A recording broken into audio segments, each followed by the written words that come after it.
premier recruteur aujourd'hui, vous êtes le cofondateur de Morpho. Morpho, je vais pitcher votre boîte, pas trop parce que c'est vous qui allez le faire dans une minute, mais vous êtes ce qu'on appelle une société technologique dans le climat. Avec vous, on va parler de réchauffement climatique et de déforestation, mais vous avez quelques solutions. Alors, je vous laisse pitcher Morpho en une minute. S'il vous plaît. Complètement. On va plutôt parler de reforestation, parce qu'effectivement, nous, l'idée, c'est de faire de la restauration d'écosystèmes forestiers et de le passer à grande échelle, avec effectivement ces trois briques technologiques qu'on assemble pour réussir à passer ces projets à une échelle internationale, au vu justement de ce contexte climatique plutôt urgent.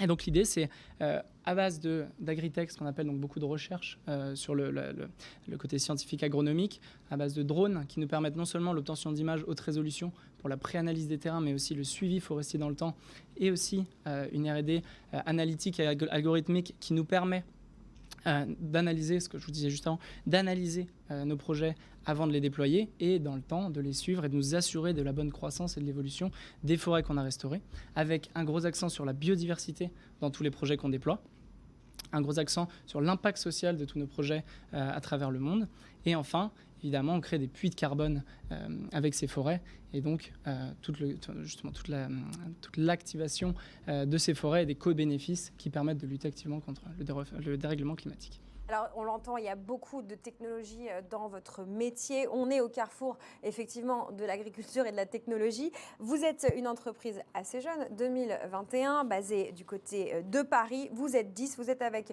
moi ce midi parce que vous cherchez à recruter une quinzaine de personnes.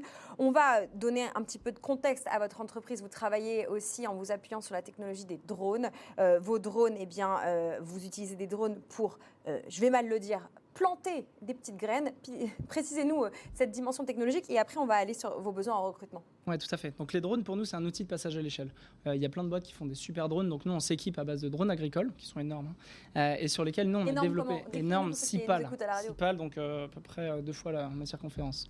Et donc l'idée, c'est que on a développé nous-mêmes un système de largage dans lequel nous, on met nos capsules. Donc les capsules, c'est un petit cocon qui permet à nos graines de pousser, d'avoir l'environnement parfait pour pousser même sur des sols extrêmement dégradés.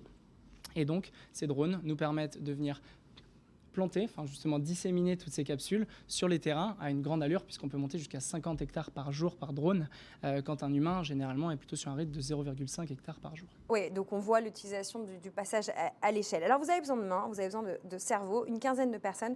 Est-ce que vous pouvez, Pascal, nous lister peut-être les 3-4 postes les plus urgents à pourvoir le degré de seniorité et puis voilà, les personnes idéales pour occuper ces fonctions? Oui, tout à fait. Donc là, aujourd'hui, on est dans une phase de déploiement de notre R&D, qu'elle soit agronomique ou algorithmique. Et donc là, on va vraiment avoir besoin de soutien sur cette partie-là pour nous permettre de développer nos programmes sur les 2 prochaines années. Et donc là, on a besoin on va dire de jeunes diplômés qui vont venir soutenir et déployer ces projets de recherche, mais aussi de gens plus seniors, donc avec 5 ou 10 ans d'expérience sur les sujets qu'on aborde, donc que ce soit de la vision par ordinateur ou que ce soit sur de la biologie, microbiologie. Et donc, ils vont venir piloter et définir aussi nos programmes de recherche avec nous. Les postes les plus compliqués à trouver, si vous deviez nous en donner un ou deux, c'est lesquels?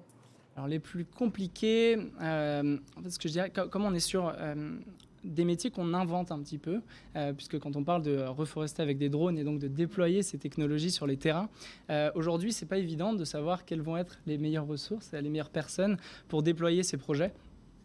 Donc ça va être un profil qui est assez rare puisqu'il n'existe pas vraiment. Et de l'autre côté, ça va être sur cette R&D, sur ces programmes sur lesquels on souhaite être. En CDI pour les profils, disons, entre juniors et seniors. Et puis pour les plus jeunes, pour ceux qui sortent de l'école ou ceux qui sont peut-être toujours à l'école, vous avez aussi quelques postes en stage et en alternance. Si voilà, vous aussi, vous voulez participer de manière technologique à la lutte contre le réchauffement climatique, ça se passe chez Morpho. M-O-R-F-O. Ça se passe directement à l'adresse de Pascal, vous voyez, un patron, un fondateur proche de ses futurs recrues. Vous pouvez lui écrire de la part de BFM Business. Et puis aussi sur le site How I Met Your Planet, qu'on salue, qui regroupe beaucoup d'offres, évidemment, dans ce secteur de la lutte contre le réchauffement climatique et pour la thématique plus large de l'écologie. On va accueillir notre deuxième recruteur. Il s'agit de Farid Lalou. Mais avant ça, je voudrais vous donner un chiffre. Le chiffre que j'essaie de vous donner tous les jours à cette heure-ci, c'est notre compteur recruteur depuis le début de l'année, de la saison, comme on dit dans les médias, c'est-à-dire depuis début septembre.